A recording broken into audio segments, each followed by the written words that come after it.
हाँ, तो सबसे पहले तो नमस्कार। नमस्कार। कैसे हो सब लोग? बढ़िया। किस चीज की बात कर रहे थे अपने? कल बात कर रहे थे तुर्क आक्रमण की। तुर्क आक्रमण की अगर मैं बात करूं तो अपने क्या है कि बात कर गए किस तरह से क्या है सबुकतदीन आया, उसके बाद महमूद गजनवी आया, फिर हमने कल तराइन के 2 युद्धों की बात की, गौरी की बात की अपने, ठीक है। और कल हमने महमूद गजनवी के जितने भी दरबारी कवि थे, महाविद्वान उसके अलबरूनी है, उत्तबी है, बेहाकी है, फिरदौसी है, उसके बारे में अपनी बात कर चुके थे, ठीक है। अगर मैं बात करूं तो अपने अब तक जिस तरह से मैंने बताया था, अरब आक्रमण से क्या है कि अपने मध्यकालीन भारत में इंटर कर चुके थे, ठीक है। मध्यकालीन भारत में क्या कर चुके थे? इंटर कर चुके थे। और अब अपने क्या पढ़ेंगे? मोस्ट इंपॉर्टेंट टॉपिक बढ़ता है दिल्ली सल्तनत। क्या पढ़ेंगे? दिल्ली सल्तनत, जहां से लगभग अगर मैं बताऊं तो क्वेश्चन आने की संभावना रहती है, ज्यादा नहीं, क्योंकि देखो सल्तनत काल एक ऐसा काल था जब महत्वपूर्ण जो आक्रमणों की अगर मैं बात करूं तो वो हुए, और बहुत सारी ऐसी जो निर्माणकारी व्यवस्थाएं थी वो चली। देखो इसमें एक चीज ध्यान रखना, इसकी जो स्थापत्य कला वगैरह है, जो निर्माण चीजें हैं, वो अपने साथ में पढ़ लेंगे, ठीक है, अलग से नहीं पढ़ेंगे। साथ में अगर कोई चीज इसके काल में जो चीज आएगी वो साथ के साथ कर लेंगे, ठीक है। अलग से पढ़ने की वैसे भी जरूरत नहीं पड़ेगी अपने को। तो इसीलिए क्या है, अगर दिल्ली सल्तनत की अगर मैं बात करूं तो जैसे कल मैंने बताया था कि मोहम्मद गौरी जो था उसकी मृत्यु हो जाती है जब वो वापिस आता है भारत में तकरीबन 1206 ईस्वी में। और मैंने बताया था कि जब वो भारत से मध्य एशिया के अभियान पर जाता है तो वो जाते वक्त किसको ठहरा के जाता है? अपना गुलाम कुतुबुद्दीन ऐबक को ठहरा के जाता है। जब वो वहां पर उसको ठहरा के जाता है, उसकी मृत्यु हो जाती है जब 1206 ईस्वी में। तो वहीं से क्या है कि एक दिल्ली सल्तनत की अगर मैं बात करूं तो क्या हो जाता है? गठन हो जाता है, और एक ऐसा वंशज गुलाम वंश उसकी क्या होती है? स्थापना हो जाती है। तो अगर दिल्ली सल्तनत का सारा काल अगर मैं बताऊं तो तकरीबन 1206 ईस्वी, 1206 ईस्वी से अंतिम टाइम तक अगर मैं वैसे की बात करूं तो तकरीबन 1226 ईस्वी, क्योंकि अंतिम में लोधी वंश था, बहलोल लोधी अंतिम शासक होता है। 1226 ईस्वी, 1226 ईस्वी, यहीं से क्या होता है कि मुगल काल चल पड़ता है आगे। यहां से आगे कौन सा काल आ जाएगा? फिर मुगल काल आ जाएगा, बाबर आ जाएगा, अंतिम युद्ध होगा, वहां पे सारी चर्चा करेंगे, विस्तार से करेंगे हर चीज को, ठीक है। अच्छा, 1206 ईस्वी से 1226 ईस्वी तक दिल्ली सल्तनत मध्यकालीन भारत का ये टॉपिक है। और अगर इसमें मैं बात करूं तो 5 वंशज हुए या 5 साम्राज्य इसमें बसाए गए। कौन कौन से? सबसे पहले अगर मैं बात करूं गुलाम वंश आया, गुलाम वंश के बाद में फिर खिलजी वंश आया। अगर गुलाम वंश की बात करूं तो कुतुबुद्दीन ऐबक क्या माना जाता है? इसका संस्थापक माना जाता है। फिर आया कौन सा? खिलजी वंश। खिलजी वंश का अगर संस्थापक की मैं बात करूं तो जलालुद्दीन फिरोज खिलजी, अलाउद्दीन खिलजी के चाचा जी होते हैं। अच्छा, उसके बाद में एक वंशज आया तुगलक वंश। कौन सा वंशज आया? तुगलक वंश आया। तुगलक वंश की अगर मैं बात करूं तो गयासुद्दीन तुगलक क्या माने जाते हैं? इसके संस्थापक माने जाते हैं। और उसके बाद में एक वंशज आया, कौन सा? सैयद वंश। बहुत अच्छा वंशज है सैयद वंश की अगर मैं बात करूं तो इसका जो संस्थापक होता है खिजर खान। कौन होता है? खिजर खान। अंतिम वंश दिल्ली सल्तनत, वैसे तो खिजर खान के टाइम में जब खिजर खान ने क्या है कि इसकी संस्थापना की सैयद वंश की, तब क्या होता है कि दिल्ली सल्तनत पतन की ओर चल पड़ती है। अंत में लगभग जब लोधी वंश बसता है, बहलोल लोधी इसकी संस्थापक माने जाते हैं, स्थापना करते हैं। उसके बाद में जैसे ही ये स्टार्ट होता है तब लगभग पतन पर होती है दिल्ली सल्तनत, क्योंकि उस टाइम क्या है, चंगेज खान भी आक्रमण करता है। चंगेज खान जब आक्रमण करता है तो उसके जस्ट बाद में क्या है कि वहीं से अगर मैं बात करूं मंगोलों का आक्रमण होता है, बाबर आता है। तो लगभग क्या है कि अगर मैं मानूं 14वीं शताब्दी के आसपास, 15वीं शताब्दी लगभग क्या थी इनकी, 14 से जैसे ही आगे बढ़ते हैं तो पतन की ओर चल पड़ती दिल्ली सल्तनत, और लगभग पतन हो जाता है इसका। जैसे विस्तार से अगर मैं बात करूं, नंबर 1 इधर मैं लिख रहा हूं क्या वंशज, यानी जो राजवंश हुए वो इधर तो राजवंश, ठीक है, इधर उनका जो समय यानी शासनकाल का जो समय रहा वो लिख रहा हूं, शासनकाल, ठीक है, कितना कितना शासनकाल किसका रहा, और इधर मैं लिख रहा हूं संस्थापक, कि संस्थापक कौन होता है इसका, इधर संस्थापक, ठीक है, आराम से पढ़ेंगे सारी चीजें। अच्छा, सबसे पहले कौन सा राजवंश आया मैं बता रहा हूं, जैसे गुलाम वंश, कौन सा आया, दिल्ली सल्तनत पर सबसे पहले एक राजवंश आया, कौन सा, गुलाम वंश। अच्छा, गुलाम वंश 1206 ईस्वी से 1290 ईस्वी तक, 1206 ईस्वी से 1290 ईस्वी तक, ठीक है। यहां पर क्या होता है, गुलाम वंश के शासनकाल का टाइम मिलता है। फिर इसका जो संस्थापक माना जाता है, आपको पता है, कुतुबुद्दीन ऐबक, इसका संस्थापक माना जाता है। 1290 ईस्वी से स्टार्ट होकर फिर एक और वंशज बसता है इस पर, ठीक है, इसका क्या नाम है, गुलाम वंश, ओ सॉरी खिलजी वंश। कौन सा, खिलजी।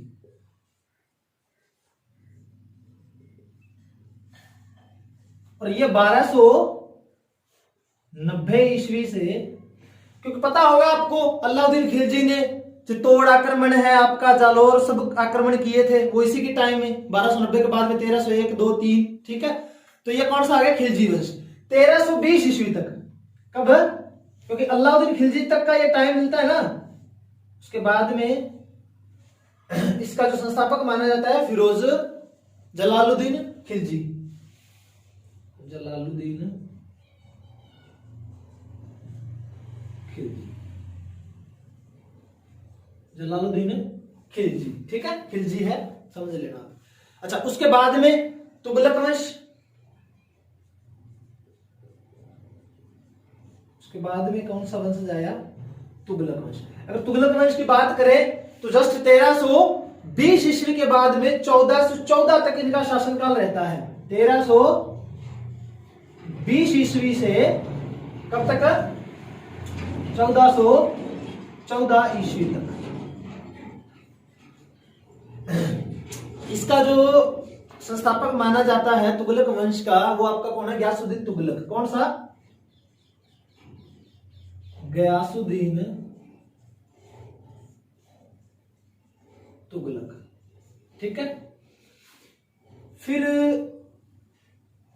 एक वंशज आया, कौन सा, सैयद वंश। बात अगर सैयद वंश की जाए तो 1414 ईस्वी से लेकर इसके अगर टाइमिंग की बात की जाए तो 1451 ईस्वी तक। कब तक, 1451 ईस्वी तक खिजर खान इसका संस्थापक होता है, खिजर खान, ठीक है।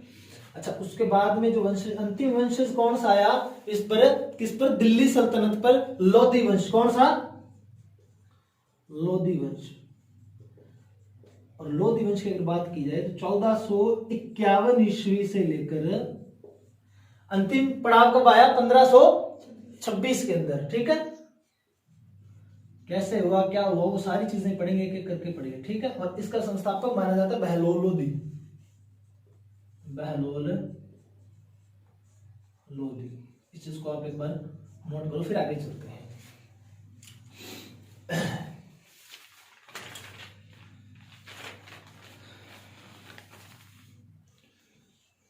कर लिया नोट। अच्छा, इसमें एक चीज देखो, अपने सबसे ज्यादा लंबा शासनकाल किसका चल रहा है, सबसे ज्यादा टाइम किस शासनकाल ने बिताया, तो साफ साफ दिख रहा है ना, तुगलक वंश। तुगलक वंश सबसे ज्यादा टाइम बिता रहा है यहाँ पे। तो इसी के सबसे पहले अपना कौन से पढ़ेंगे, अपने गुलाम वंश, ठीक है। सबसे पहले गुलाम वंश की बात करते हैं। बिठा दूं, ये भी बिठा ही देते हैं, चलो। अच्छा, अब देखो गुलाम वंश क्या क्या हुआ गुलाम वंश में। सबसे पहले तो गुलाम वंश की अगर मैं बात करूं, कौन थे गुलाम, किसके गुलाम थे, वो भी आपको पता है। वैसे तो ये गुलाम वंश भी काफी चला ना। हाँ हाँ, गुलामन चला है, ठीक है। हाँ अच्छा, वैसे अपन तुगलक वंश जो है सबसे ज्यादा चला है, वो देखने में सीधा सीधा ही रहा, बताने की जरूरत ही नहीं है। अच्छा, सबसे पहले अपना कौन सा वंश आ गया? गुलाम वंश। शासन काल लिखवाने की जरूरत नहीं है ना, गुलाम वंश का शासन काल लिखने की जरूरत नहीं है, समय अभी भी लिखवा के गया हूं। अच्छा अब सुनो, गुलाम वंश की अगर मैं बात करूं तो सबसे पहले जैसे कुतुबुद्दीन ऐबक था, संस्थापक माना जाता है। अच्छा, गुलाम कौन थे? अब गौरी के ये गुलाम थे, गौरी के गुलाम थे। उसके बाद में ही क्या है, तुर्कों के बाद में जस्ट बाद में क्या है कि इन्हीं की क्या होती है, सत्ता की स्थापना होती है गुलामों की। अगर इसमें मैं बात करूं कुतुबुद्दीन ऐबक की, तो कुतुबुद्दीन ऐबक सबसे पहले गौरी का गुलाम है, उसके बाद में गुलाम वंश का संस्थापक भी माना जाता है ये। और अगर मैं बात करूं तो कुतुबुद्दीन ऐबक के अगर मैं वास्तविक नाम की या फिर जैसे शाब्दिक जो नाम पड़ता है कुतुबुद्दीन ऐबक का, चंद्रमा का स्वामी कहते हैं इसको। क्या कहते हैं? चंद्रमा का स्वामी कहते हैं इसको। इसकी कुछ उपाधियां मिलती हैं अपने को। उपाधियों की अगर मैं बात करूं तो जैसे ये कुरान का बहुत अच्छा ज्ञाता माना जाता है, कुरान बहुत अच्छे तरीके से गाता था, इसीलिए इसको कुरान खान भी कहते हैं। क्या कहते हैं? कुरान खां भी कहते हैं। अगर इसकी मैं बात करूं तो इसको हातिम ताई, हातिम ताई भी कहते हैं, उदार हृदय वाला था। लाख बख्श भी कहते हैं इसको, दान करता बहुत अच्छा था, दान देता था। कुतुब मीनार का निर्माण इसने करवाया। कुतुब मीनार की अगर मैं बात करूं तो मुस्लिम इमारत मानी जाती है, ईंट से निर्मित है प्रथम इमारत जो है। और इसी कुतुब मीनार की अगर मैं बात करूं तो जब तराइन का जब ये कुतुबुद्दीन ऐबक क्या करता है कि जो अफगान की जो जाम मस्जिद है, वहां की अफगानिस्तान वहां की जाम मस्जिद है, उससे प्रेरित होकर क्या है कि इसका निर्माण ये करवाता है। और अगर मैं कहूं तो किसके नाम पर करवाता है, तो एक सूफी संत का नाम मिलता है ख्वाजा बख्तियार काकी, उसके नाम पर ये क्या करवाता है, इसका निर्माण करवाता है। किसका? कुतुब मीनार का।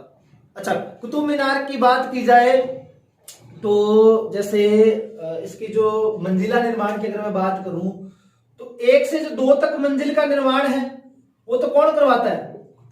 कुतुबुद्दीन करवाता है, ठीक है। उसके जस्ट बाद में 2 से लगभग 3-4 यहां तक की जो मंजिल का निर्माण है वो कौन करवाता है? आपका इल्तुतमिश। इसके जस्ट बाद में जिसको हम पढ़ेंगे, कौन करवाता है? इल्तुतमिश, ठीक है।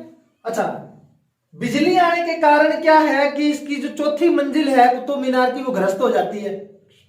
वो ध्वस्त हुई, उसके बाद में चौथी का पुनर्निर्माण और 5वीं का निर्माण किसने करवाया? तुगलक वंश के फिरोज शाह तुगलक ने, ठीक है, जिसने दिल्ली, टोपरा और मेरठ के स्तंभ लेख को कहां पर गढ़वाया था? दिल्ली में गढ़वाया था। पहले मैंने आपको ये चीज बताई है, उसके शासनकाल में चीजें पढ़ेंगे अपने, ठीक है। चौथी से अगर मैं 5वीं की बात करूं, किसकी बात कर रहा हूं मैं? कुतुब मीनार की। कुतुब मीनार का जो निर्माण है पूर्णतः जो करवाया गया शुरुआत से अंत तक, उसकी बात कर रहा हूं। इसकी 5 मंजिला है ये। 1 से 2 तक मंजिल का कुतुबुद्दीन ऐबक करवाता है निर्माण। फिर 2 से 4 तक कौन करवाता है? इल्तुतमिश करवाता है। इल्तुतमिश के बाद में क्या है कि चौथी मंजिल ध्वस्त हो जाती है बिजली के कारण। उसके बाद में चौथी से 5वीं तक का जो निर्माण है वो कौन करवाता है? फिरोज शाह। कौन करवाता है? फिरोज शाह तुगलक, ठीक है। अच्छा, इसके बाद में क्या है कि ये जो कुतुब मीनार है ये यूनेस्को की सूची में भी शामिल की गई है। टाइम मिलता है 1993 का, यूनेस्को की लिखवाऊंगा सारी चीजें सूची में। 1993 में 1993 में क्या इसको शामिल किया गया था इस सूची में। और अगर मैं इसके बाद में बात करूं तो कुतुबुद्दीन ऐबक का एक और बढ़िया तरीके से निर्माण का नमूना मिलता है 2.5 दिन का झोंपड़ा।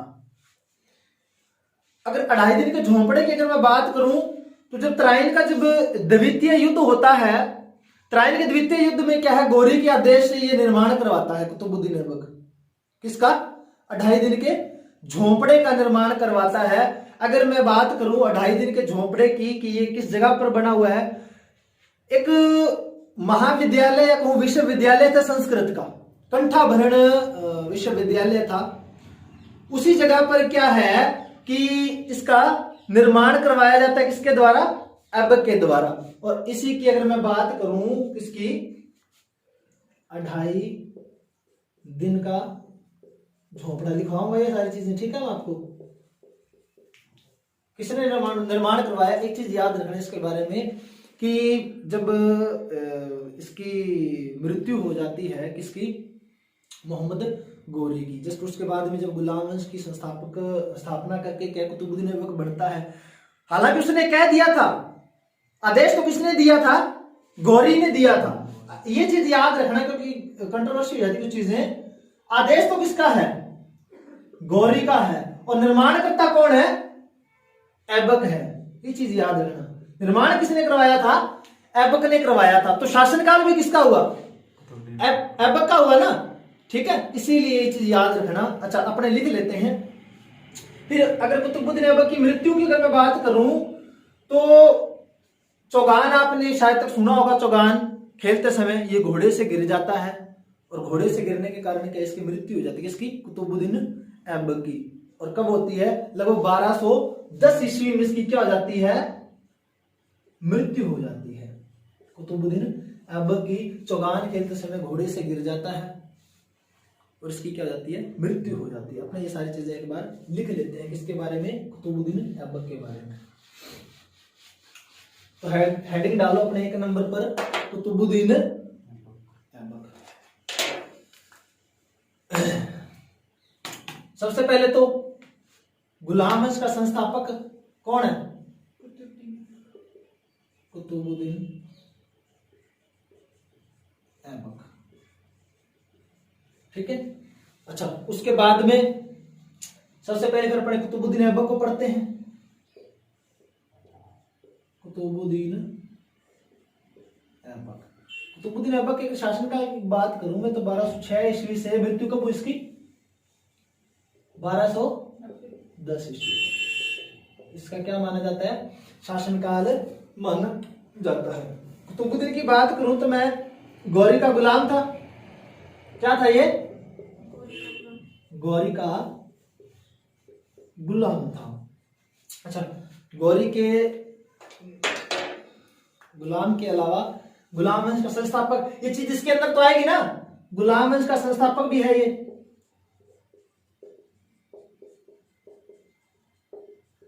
संस्थापक है। और इसकी कुछ उपाधियां, उपाधियों की अगर मैं बात करूं, नंबर 1 इसकी उपाधि मिलती है कुरान खान या कुरान खां। कौन सी उपाधि मिलती है?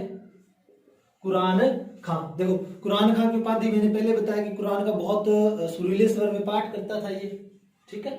क्या करता था? कुरान का